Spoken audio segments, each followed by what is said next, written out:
councillor in Ponoka County, Alberta. He's also on the board of the Federation of Canadian Municipalities with me, and serves as the president of the Rural Municipalities of Alberta.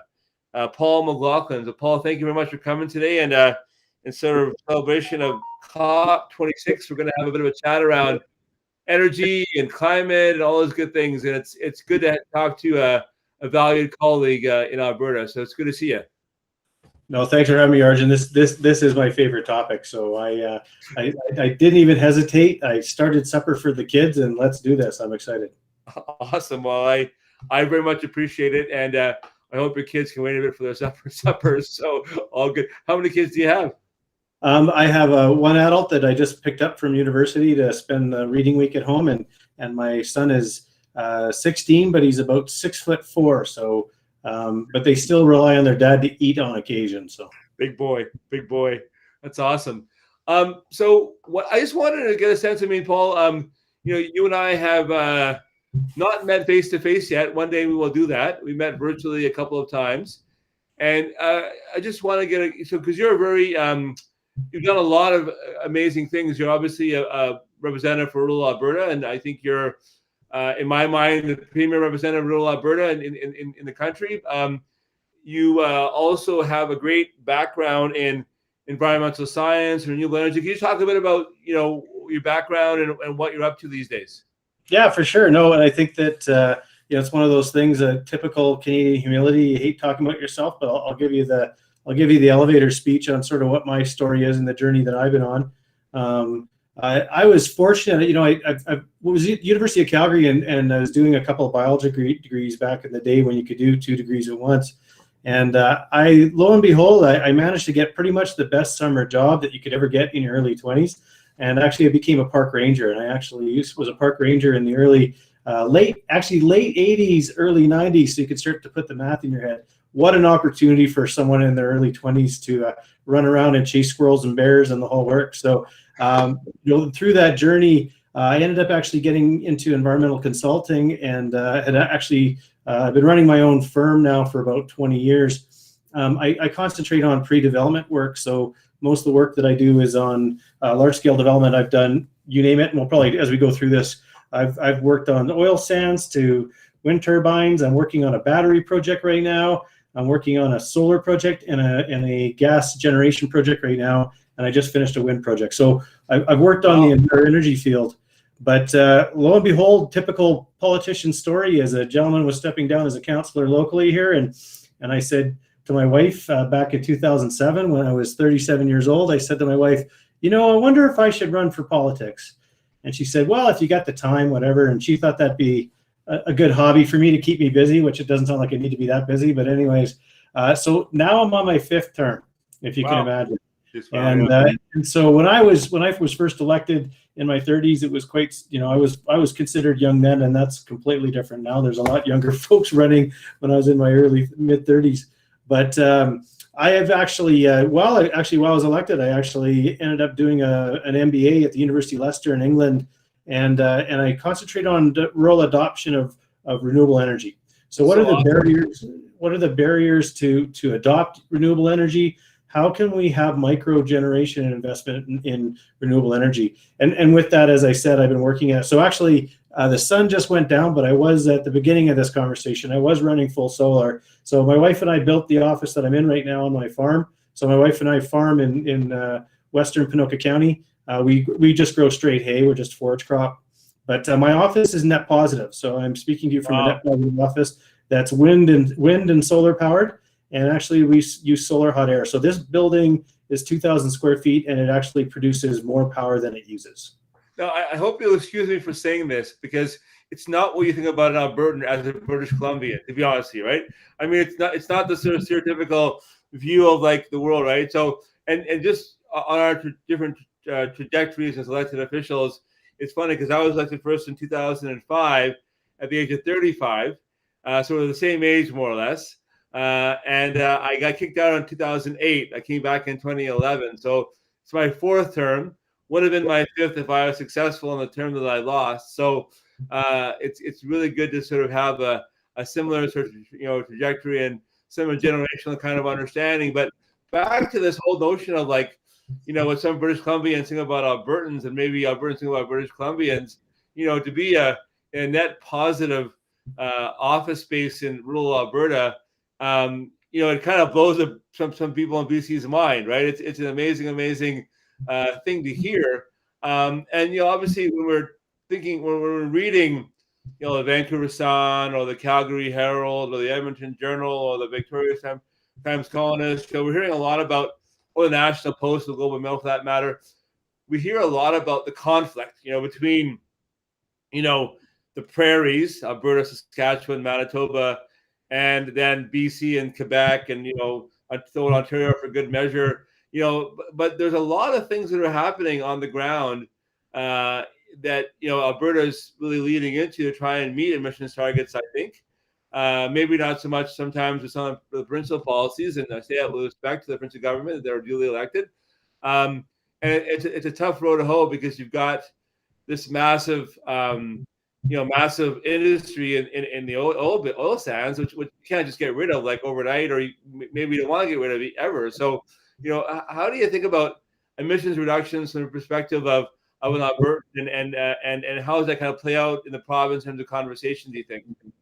Well, and I'm a business guy, and so the key to everything's cash flow, and that's even with my political positions. And I think that if you can start to envision an energy transition from a cash flow conversation, you can really leverage the non-renewable resources to build your renewable transition. And really, you've got to think that same time a year from now, 26% of Alberta's power is going to be renewables.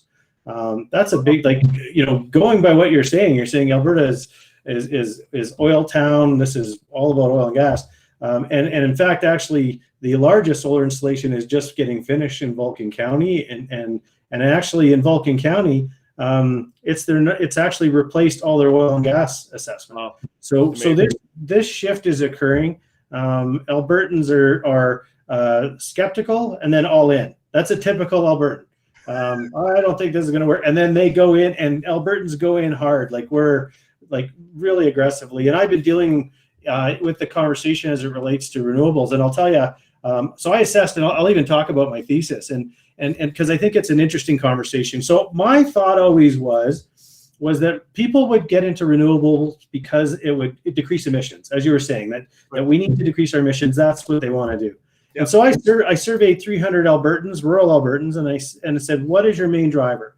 And what their main driver was not to show their neighbors they're decreasing emissions, but they're all environmental. And trust me, I actually did another assessment. So everybody I talked to they wanted to protect the environment. They wanted clean water, clean air. But the number one reason why they wanted to invest in renewables is because they wanted to be self-reliant. Their view was not to be reliant on others, but to actually be self-reliant. That's so interesting. And cutting the reliance on others. And when you think about it, really, rural North Americans have that sort of I want to take care of myself attitude. Totally. And I think that when you really look at it from that perspective, that's what Albertans are doing right now. Is they're saying, you know what, we want to do our own thing. We're going all in on renewables, but it's going to take some time. It's going to take some cash. It's going to take some planning. But when you start thinking a quarter of our grid is going to be renewables, I started actually working in the industry on electrical industry back in the late 90s when it was 60% coal, anthracite coal, 60%. So that was not that long ago. Flip the whole chain, and actually, I do believe TransAlta has announced that they're no longer going to be using coal generation in the province. So we're going to be sub 10% coal fired generation in the province of Alberta. Huge transition. Yeah, and for a period of time. Well, it's amazing. I mean, I think that it's such an interesting conversation around the self-reliance piece and around the shift. I mean, when I've heard about Okotoks, Calgary, I think it has geothermal, but it has solar, and it kind of works in the whole loop system. Very, very. I like how they have that systemic approach. They have generation, and they have the sort of battery, which is the geothermal, and they have all this sort of, and they can monitor it wherever. And I think that's really great in terms of the work that's happening. And it's just you say that, people are skeptical and then they're kind of all in. I think that, part of where I think the problem lies, I'll just use the word politics for the big P.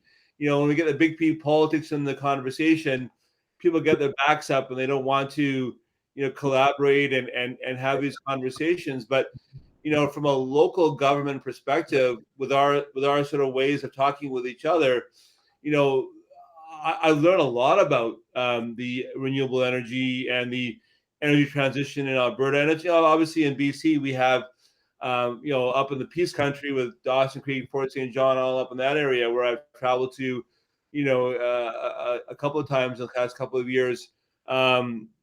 It is also a challenge and an opportunity that people have to kind of really get their mind up. And I think one of the things that tends to happen is we look at it only in one value. It's got to be emission reduction and nothing else. But if you look about it from a broad perspective, cash flow, self-reliance, and emissions working together, that's where you get the real powerful transition and a faster transition happening, right? Yeah. No, I agree. And I think, it's interesting. So you go through the whole exercise, and I get lots of people asking me, I want to go to renewables. I want to go to solar. What should I do? Well, the first thing you should do is become more efficient. Solar and renewable energy requires an efficient system to work. But also, as you said, emissions reduction, we need to deal with a few other pieces of this. And it's a pretty stark reality. I was just before COVID, I was down in Texas. And so I toured the Texas oil fields. My daughter was in a course, so I thought, you know what, I'll go down with my daughter and I'm going to tour the Texas oil fields. That's awesome. And then I just started investigating, and Texas emits more CO2 than the entire country of Canada, and they have been increasing it 10% every single year to the point of 15%. And even under a Biden government, Texas is throttling back, but they're still emitting equal to all of Canada. Now, understand there's 29 million people there, but also they're very busy. So we need to really start having this conversation of two pieces. I believe in emissions control. I believe we need to deal with some mitigation. Adaptation is a big conversation. Huge. And Alberta, I've heard that Alberta has borne the biggest brunt of that. The 4 or 5 of the biggest natural disasters, whether it be fires in Fort Mac or floods in Calgary, have happened in Alberta. Is that correct? That's correct. 5 of the largest 10 insurance rates, as well as displacement of people, have occurred in Alberta. So you imagine you go to get insurance and you go to the good people in Lloyd's of London, downtown London, and say, oh, we're from Alberta. Oh, we know who Alberta is. and not for a good reason. And really, like, you think of the hailstorm that occurred 2 years ago now, that's topping $2.3 billion, one hailstorm in one part of Calgary. So this whole discussion is really tied to building resilient communities, building resilient energy, and it's really just diversifying and looking at the conversations that we can have. One of the things that I do want to talk about with you is the fact that there's really an opportunity to use BC and Alberta, for example, to actually use each other in transition. So, for example, we can be your bank. When you're over-generating or under-generating, and vice versa. When the sun's rising here and the wind's blowing here, we can actually start to integrate our system and actually create a system that's more reliant, create a system that's taking advantage of your hydro, which we have very nominal hydro, but we've got lots of wind and solar. And really, one of the things to the energy transition, I was just in a conference recently, and there is no way a province on their own can transition to net zero by 2030. You cannot do it. There's no way to build your system or to have the cash to do so. But if you actually are integrated with other provinces, you can hit the net zero by 2030 quite effectively, because we have to do it together. And so it just requires us both to work together, because you need to have a blend of energies. Again, super cold day with no wind and really cloudy in southern Alberta, 0 renewables. There will be no renewables on that day. So it's talking about banking energy. You can use offsite storage of power. There's tremendous opportunities that we can do, but we need to go bigger and we need to go geographically larger. Just a reminder, folks, I'm talking to Reeve Paul McLaughlin from Pinoco County, Alberta. I'm Arjun Singh, a counselor in the city of Kamloops in British Columbia. And we're just talking about, Paul was talking about this idea of BC and Alberta working together as a sort of a one region, and maybe even larger than that, Washington State, out to Saskatchewan potentially.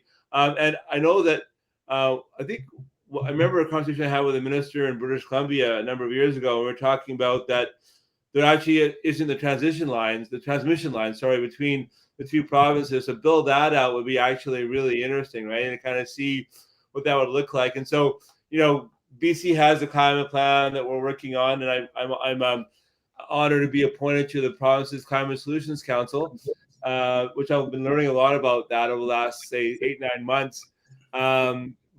But I mean, in Alberta, it's kind of we're doing our separate things, but to actually combine some stuff would be actually really interesting. It sort of depends on our provincial colleagues wanting to work together, which is always an interesting conversation. But I think that is a really interesting insight about the idea of making it all work as a regional kind of approach. And again, I mean, I always come back to the links we have through our local government connections and contacts. I have to be respectful of our provincial and federal colleagues, but I don't have a lot of respect for them to actually want to work together. Yeah, no, I agree. And put it into perspective, and we just had a referendum. It was a failed referendum on changing our clocks, but I had some conversations, and I said, do you know why that's an advantage in Alberta? So if we had the same time as BC, the problem is that when everybody gets home from work and turns on their stove and starts supper, if we all do it at the same time, the system has to be overbuilt to deal with that surge power. Yeah. But if you actually have that demand and that stagger, you can create a system. Now with that, so that's a use side. But if you actually look at it from the actual demand or storage side, we can actually start to use each other as batteries. So we can actually start to store power. You can actually use reservoirs to store power. You can use and this is the bigger conversation, is the electrification of transportation. Yeah. And so the fact is that you can start to store overproduction with your vehicle, with your transportation, and your vehicle can be your battery that can feed your house. And this isn't science fiction. This is literally where the system is going. This is literally how it's being designed. Your car will feed your house. And I always talk about solar and wind. So my solar is slow and steady. It's the turtle. But my wind, when it blows here, I can make 3 days worth of power in half a day with my wind turbine. Where do you have any storage capacity? I actually feed back to the grid, and I've worked a deal that I actually get compensated through the grid. Okay. And so with that, I think that really the transition to electric vehicles, it's a natural progression of the conversation. And I think that if we look at vehicles as that, but we look at each other as that battery to shape, energy shape, that can control costs, that can create increased reliability, and that can allow us to actually hit this transition target.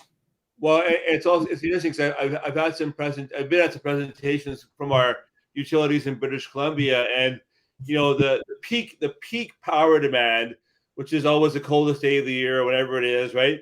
It's always so much higher than the regular, but they have to build a system for the peak. So we talk about the technical system, but also as a human system where you say, okay, let's charge the car at 2 a.m, or let's even stagger our dinner times. I mean, I know it's probably not, always easy for people to actually, but people who want to kind of participate in a conversation around, helping out your neighbor with various things and doing that at scale, sounds a bit of a challenging conversation, but I think there's some potential there for us to kind of think about how we can both use, cultural considerations, if you want to call it that, and with the technical issues that you've been talking about, because this peak demand thing is like they overbuild systems for like 4 or 5 days a year, and it kills just so much money, right? Yeah. Can you imagine? I mean, can you imagine if you did everything that way? And and again, the first step to do is to actually change your behavior.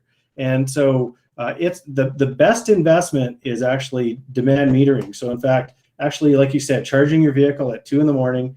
There's more supply on the system. Commercial power does that. So that's the one piece. And the second part of the conversation is that people are wanting to look at reductions. Natural gas, and with carbon sequestration, natural gas is a great backup power system that actually can be turned on and off. So you can change even how the whole grid works. And you don't have to overbuild your system if you increase the geographical area of the system.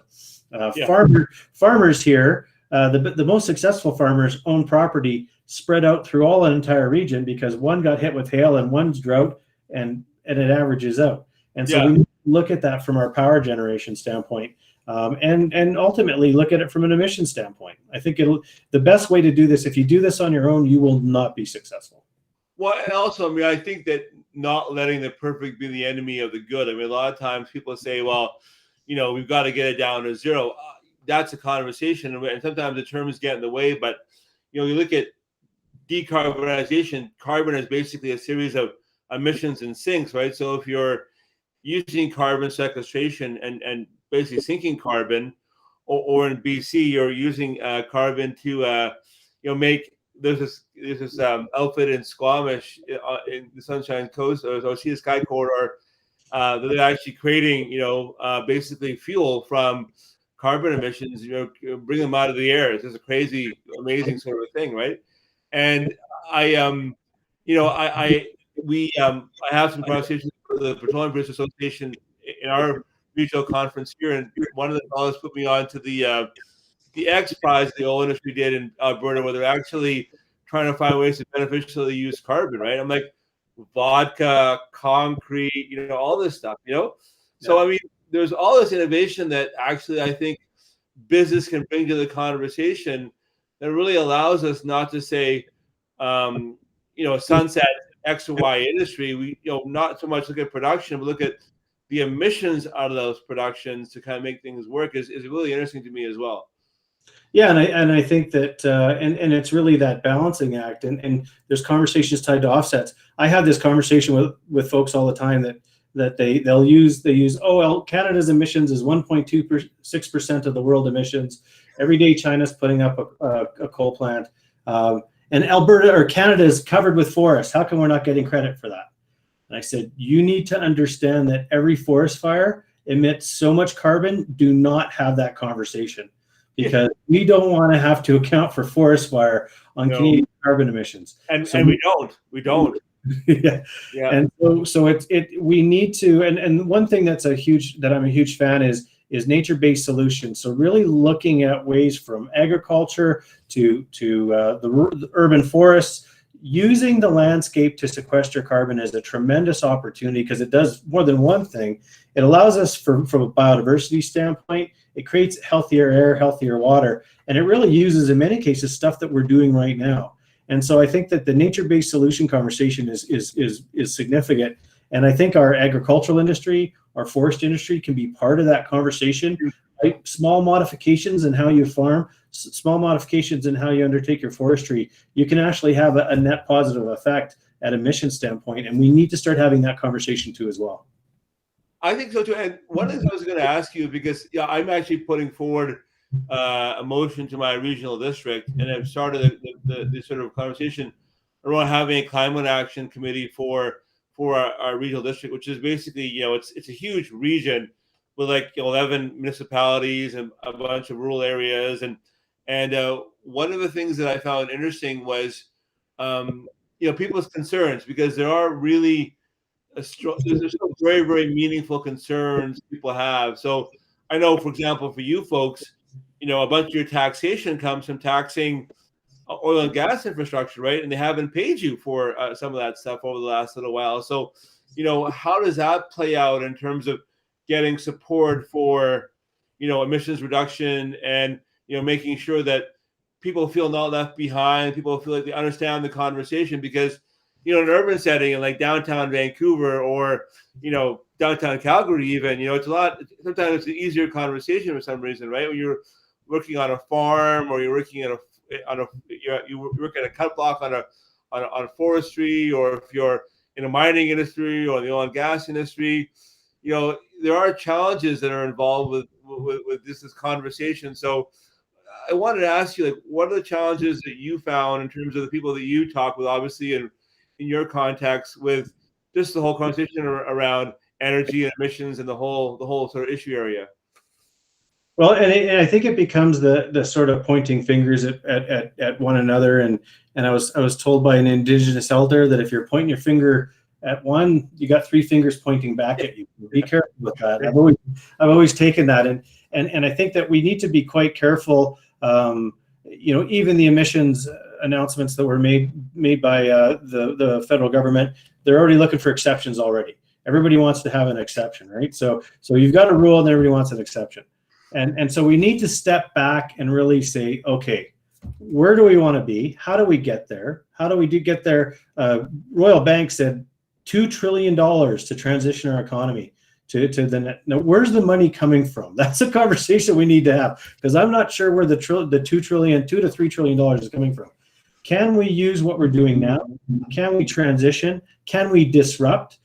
Can we use what we're good at now to make it a better future? And you've seen that in BC, in your oil and gas industry. You've seen these declarations by the companies saying that they're going to create a lower carbon product, and at the same time using the concept of offsets, using the concept of energy poverty, having this bigger conversation. I think that you need to take this on as a multi-pronged attack.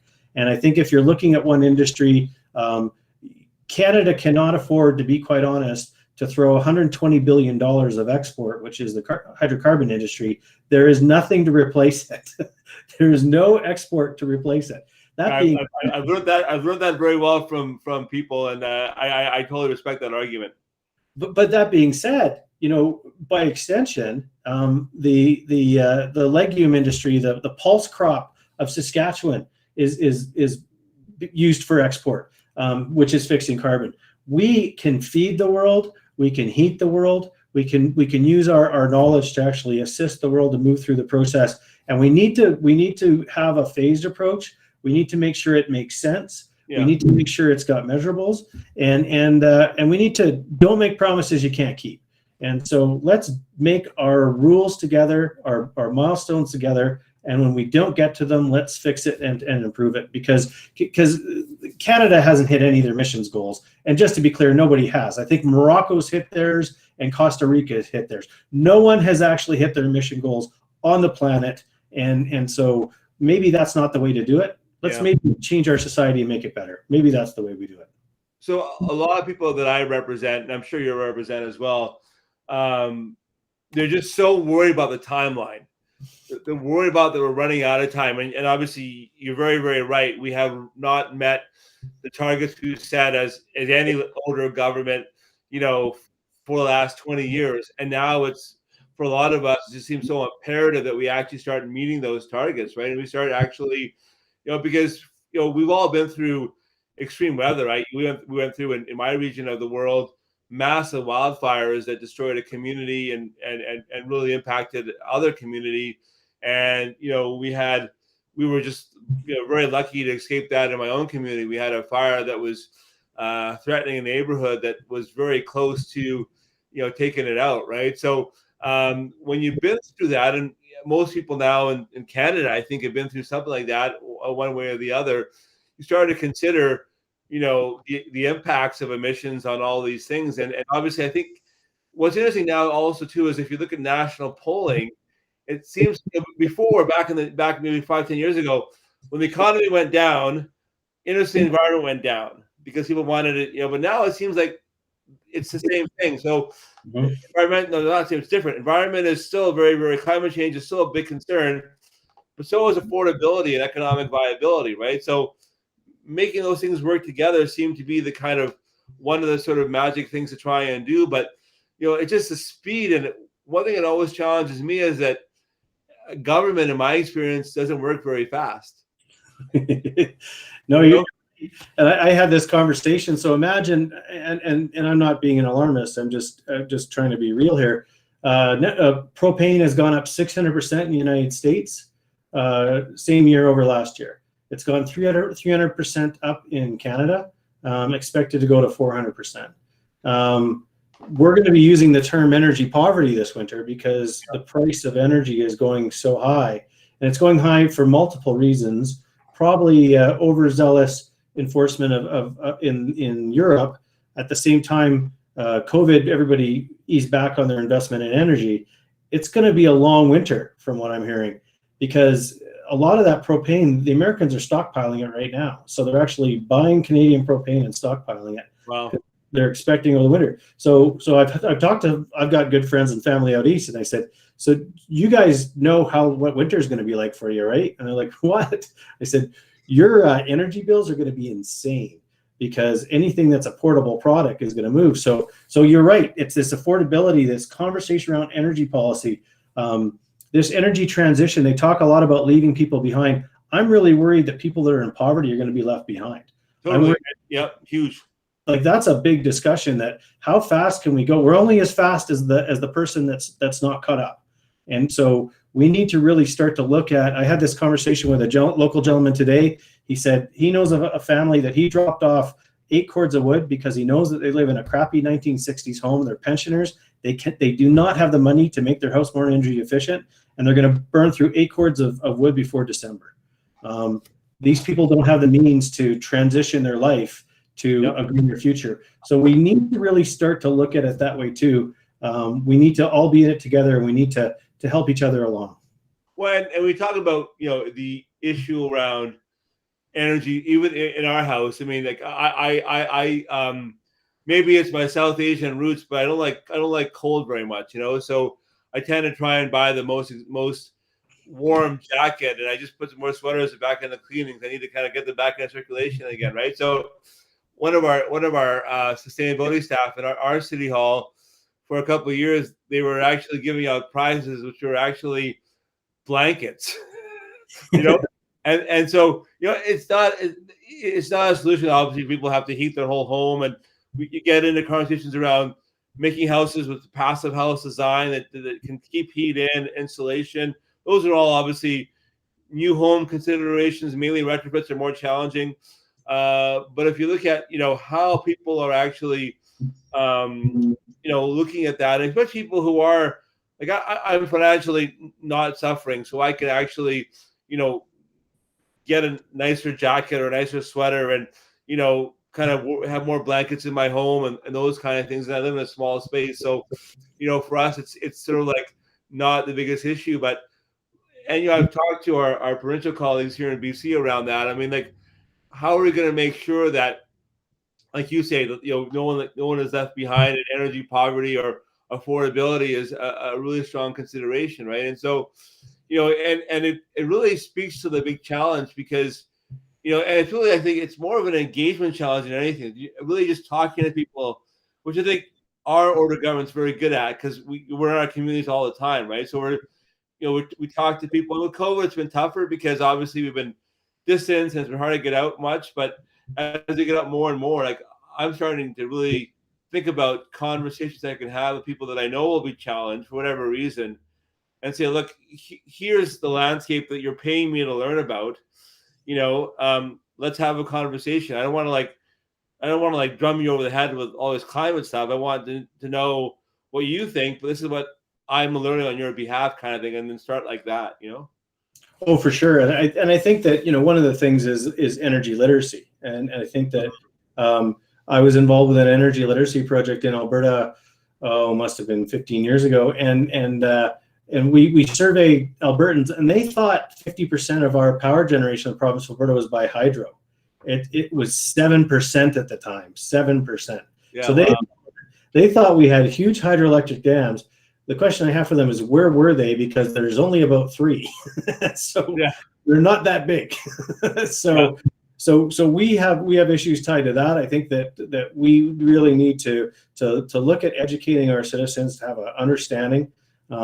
At the same time, we need to know that there are simple things you can do. You can heat proof your house, which is something that we never really thought about, but really our houses aren't designed to keep us warm, and they're not designed to keep us cold either. And just imagine, you want to talk about grid design, just about everybody I'm talking to is getting an air conditioner put on their place right now because of last summer. Can our grid actually handle everybody having an air conditioner, or are there other things you can do to manage your house? So I think there's some education pieces. I think that we need to bring everybody along together. I think that the finger wagging never works. I think that if we bring people along, and you're exactly right. Our level of government, we're dealing with our communities, and we have those conversations with our communities, and I think that we can use the plain language, saying this is the situation we're in. And as it relates to my upbringing, I was raised by a Scottish accountant, so my house was about 16 degrees Celsius for my entire childhood.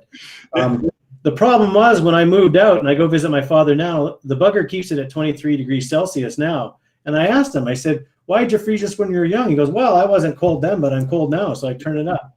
I'm like, yeah, my parents grew up in India, so they always, when they got older, they always wanted to go south, and so I'll go back to India for the time. So yeah, no, I think when you get older, that's part of what happens. But it's really interesting to talk about energy literacy, because for us in BC, the sort of probably complementary story is that we talk about environment, people tend to want to talk about recycling because it's such a big thing in British Columbia, but it's a very small portion of your greenhouse gas emissions in our province. So how you actually transport yourself has much more of an impact on what goes on and how you heat your home, so or your business. So it is and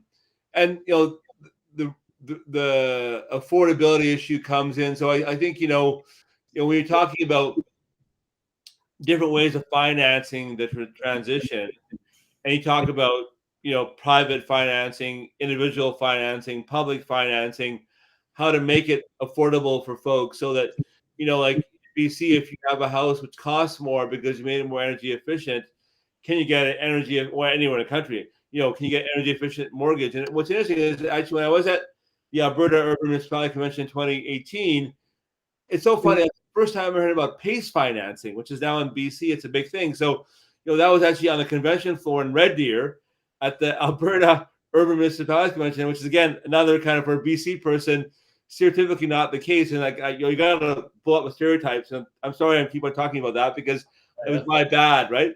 But I think that there are, we've been through situations in the past where we've really had to kind of up our game and make sure that we're all sort of leading into these challenges we face. And climate's just one. I mean, rural economic development, homelessness. There's so many that are happening right now. COVID itself, right? So to try and make sure that we're thinking about that in a collaborative way, because it's just part of my personality, I guess. But I always fear that when we divide as a country, or as a province, or as a community, whichever sort of way you want to take it, it slows things down. But also you have to have the authentic conversation and have we're not going to agree on everything, but we're going to have respect for each other, that we're going to try to work out some things together that actually can be powerful for the country as a whole, in the context of the work we do at the Federation of Canadian Municipalities, and then provincially and locally. So it's super cool to have the conversation with you, Paul. I really appreciate it.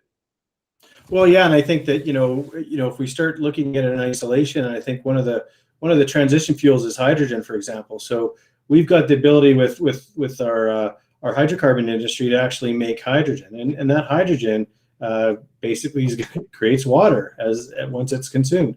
And so in order to make cost-effective hydrogen, you require electricity. And lo and behold, who has some electricity? Well, our neighbors do. Both Manitoba Hydro, Ontario Hydro, Quebec Hydro, and BC Hydro. And so you folks have the ability to provide cost-effective, to actually create that transition fuel, which has tremendous advantages, because one of the difficulties that you have to deal with is we need a dense fuel to allow us to continue our agricultural production. We need a dense fuel that will allow parts of our transportation, and liquid hydrogen is a perfect fuel for replacing airplane fuel. And so Alberta can't do that on their own. And Quebec Hydro, for example, can't do that on their own. They need to have that feedstock. But when you start thinking, wait a minute, if we all kind of do this together and have a national energy strategy, we will be leaders. We're leaders in many ways as Canadians. We punch way above our weight per capita. We do not have a large population. I mean, your family's from India. Like, you can have a city that has more people than all of Canada. And so we have low population. We have low density. We're spread out. But I'll tell you, we punch above our weight from innovation. Oh, yeah. getting new ideas, of taking on challenges. And I think that we need to get back to having that conversation, being proud to be Canadians, and solve problems together like we used to do. Well, I think exactly, and I think one thing that I find is probably more so through COVID is people are just kind of like, there's always that sort of those divisions that kind of occur, right? So, I'm a liberal, you're a conservative. I'm a New Democrat, you're a Green. It's just like I find it very frustrating. But in COVID times, it seems to become even more, pronounced because when we're meant to be in our bubbles are who people we like or close enough to us, our family, our close friends, right? So, that notion of actually, be able to talk to folks who are differently minded, which in our line of public work you do quite often, is taken away from us, even from our perspective, because we can't just sort of sit down with somebody. It's a Zoom call after Zoom call or whatever, right? And so, like, I think as we get back to more ability, you're talking about your convention coming up, and where is it actually? RMA convention. It's in Edmonton. Yeah, we're having it at the Edmonton. So you're having it in a big city. Okay, that's fine. But I'm but to actually be face to face with folks and be able to actually, sort of break bread together is such a powerful thing, right? And that's going to be helpful. I think that we do need, I think, and so the FCM board. I always come back to, because I'm a real advocate for local governments, obviously at local level, but also in every order of government, sort of every sort of order of work to be impactful. So when I first got to the FCM board, and I was actually observer the first year, and I sat in a chair watching this group of 75 people speaking, and I said to myself, I actually had a friend who was on it as an observer before I was in my community, and she used to say, Arjun, it's a week-long kind of thing, Monday to Friday. Those meetings kind of end up sort of being right. So you go on a Monday and you're like, how are people going to agree on stuff? It's just so different. And there's all these conversations kind of bubbling throughout the week. But then throughout the whole week, it's kind of because of that collaborative muscle and culture. And that collaborative muscle and culture, people think that it's actually not the way we work as human beings, but actually, because that's not what we usually see.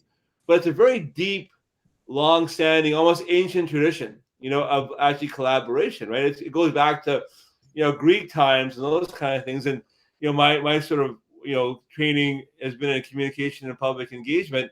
So, I've learned about those things. And so, we're actually bringing back some of those best practices. And so, to be able to talk across the country in a collaborative manner and actually get that onto the national agenda, as you're saying, as Canadians, there's so many things we can do together.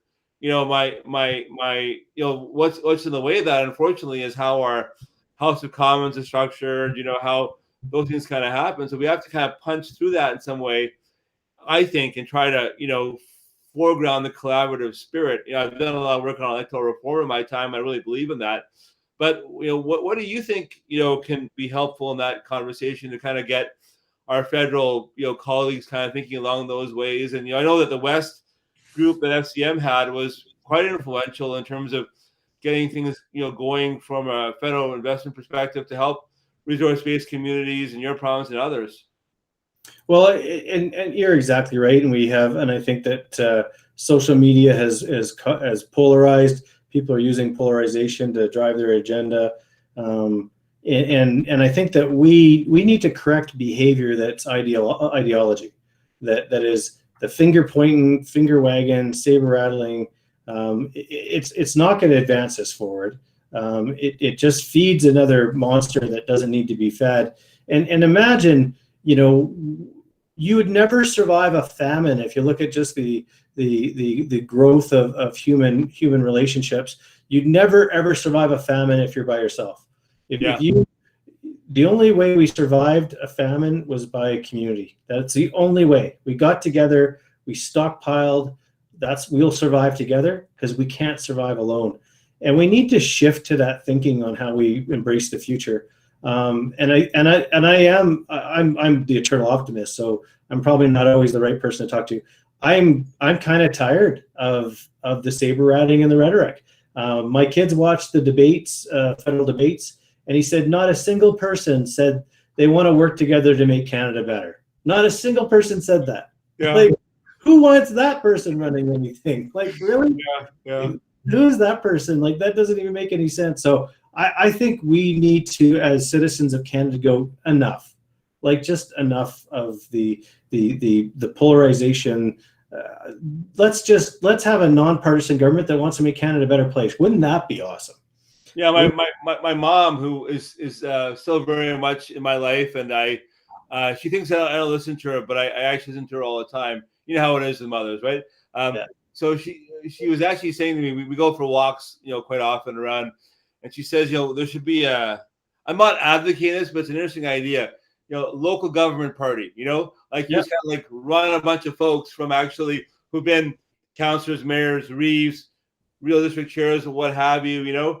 And you're not partisan at all, right? And so all my partisan friends are going to get mad at me about saying that, but I think that's an interesting conversation because, anyways, we that's a really long, interesting conversation around how to departisan our system. And I watch what's happening even south of the border, and I just shake my head. It's like, your team isn't team U.S. or Canada. Your team is your party, right?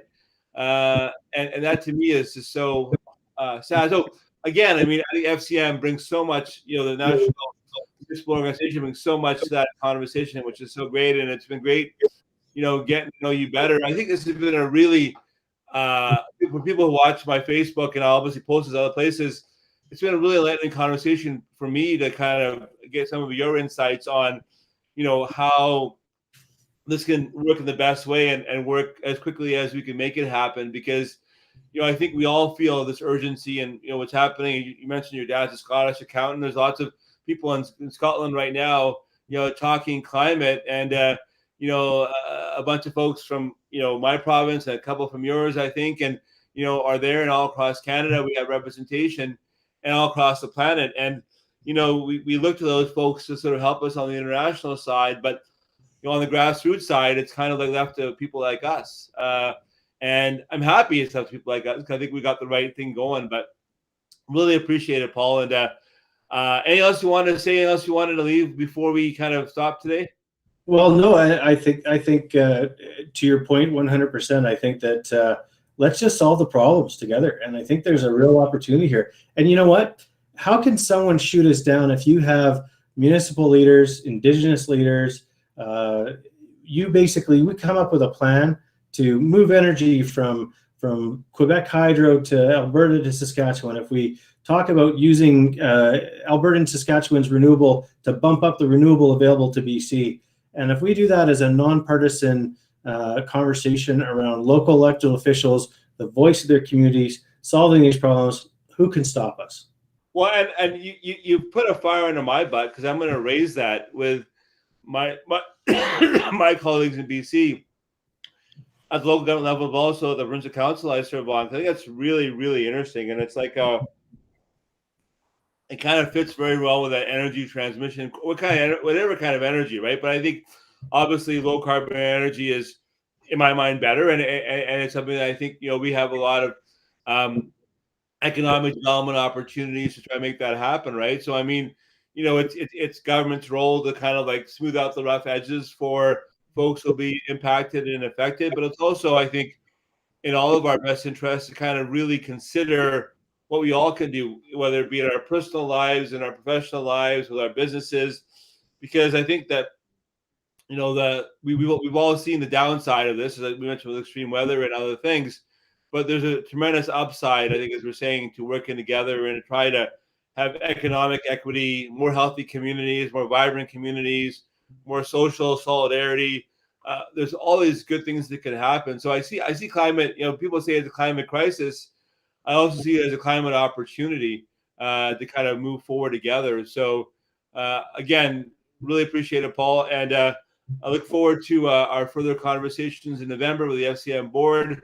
And we're not doing this on behalf of the FCM board. Obviously, we're doing this as two individuals, but it's been really great. So much appreciation, and enjoy dinner with your kids. Great. Well, thanks for having me, Arjun. Great conversation, and let's call this part one, and let's make it a a 30-part program. Let's do that. I would really appreciate that. I think that would be so useful for lots of people to have this, and we can put this all across the country. I think it would be really great to kind of have other folks come in, other colleagues we have in other parts of the country, because it is such a cool thing to be able to sort of have these conversations in a really depoliticized kind of grassroots way, as we're talking about. And I love the framing of just solving problems. That's how I think about it. I mean, I don't care if the idea comes from a conservative background or a New Democrat background or a liberal background or whatever you want, a green background. For me, it's like, if it's good, let's do it. Yeah. Yeah. I agree. Canadians are smart, compassionate people, and our humility is our strength and our weakness. And I think we should be proud that we can do some really great things. So, okay. All the best, man. Thanks very much. Have an excellent weekend.